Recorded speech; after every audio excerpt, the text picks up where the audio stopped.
په هغه وخت باندې دا ځمکې اوبه کېدې او تر اوسه پورې چې کوم دی دا اساسه چې کوم دی هغه شان قایم و دایم ده بغیر د څه بجلۍ بغیر د څه بل یو سورس بس دغه د دې دغه دی چې دا اوبه راچودی او دغې فصلونو ته چې کوم دی دا فصلونه پرې سیراب کېږي دې ته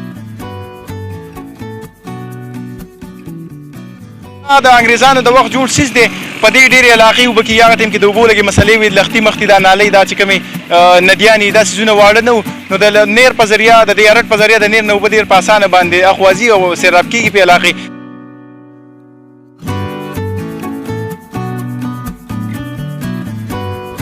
السلام علیکم ورحمت الله وبرکاتو مرګرو کریم استاد نن زه فضل آباد ته راغلی ما نن تاسو ته داسې یو شی ښیم چې د انګریزانو د وخت چې کوم دی هغې جوړ کړی دی جي بغیر د بجلۍ نه او اټومیټک چې کوم دی اوبه راخیږي او په دې باندې چې کوم دی 50 ضرب ځمکه چې کوم دی هغه سیراب کېږي د دې علاقې خلکو سره خبرې کوم چې د دې تاریخ راته بیان کړي او راځئ تاسو زموږ سره اوسئ او دا راسره ووینئ مرګرو د دې ځای چې کوم دی یو سوشل ورکر ملګری دی زمونږ جواد شی نوم دی دی به راته د دې ځای تاریخ او معلومات بیانوي نو تپوس ترې کوو چې دا څنګه جوړ شوی کله جوړ شوی دی او دې باندې چې کوم دی څه کار کېږي تاسو د دې نه چې کوم دی عوامو ته څه پیدا نو جواد شاه السلام علیکم ډېره مننه کریم استاد چې تاسو رالی او زمونږ دا یو ورثه ده جي کومه چې موږ ته د انګریزانو د وخت نه پاتې شوې ده په دې باندې به دلته چې کوم دی څومره ځمکې وې د محکمه انهار دا به هغه وخت چونکې دومره د اوبو فیسیلیټي نه وه نو په هغې باندې به چې کوم دی دوی دا لفټ احساس کړی چې په اردو کې د لفټ وایو موږ ورته پښتو کې هرټ وایو نو ډېر یو بهترین نمونه احساسه کړی ده په دې به چې کوم دی په هغه وخت باندې دا ځمکې اوبه کېدې او تر اوسه پورې چې کوم دی دا اساسه چې کوم دی هغه شان قایم و دایم ده بغیر د څه بجلۍ بغیر د څه بل یو سورس بس دغه د دې دغه دی چې دا اوبه راچودی او دغې فصلونو ته چې کوم دی دا فصلونه پرې سیراب کېږي دې ته اوبه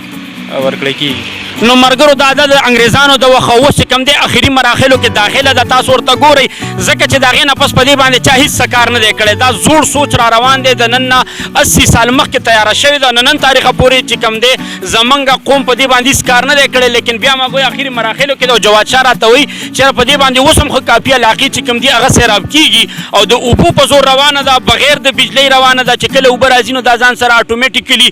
د اوبو په زور باندې چوتېږي او هغه اوبه چې کوم دي دې خوا راځي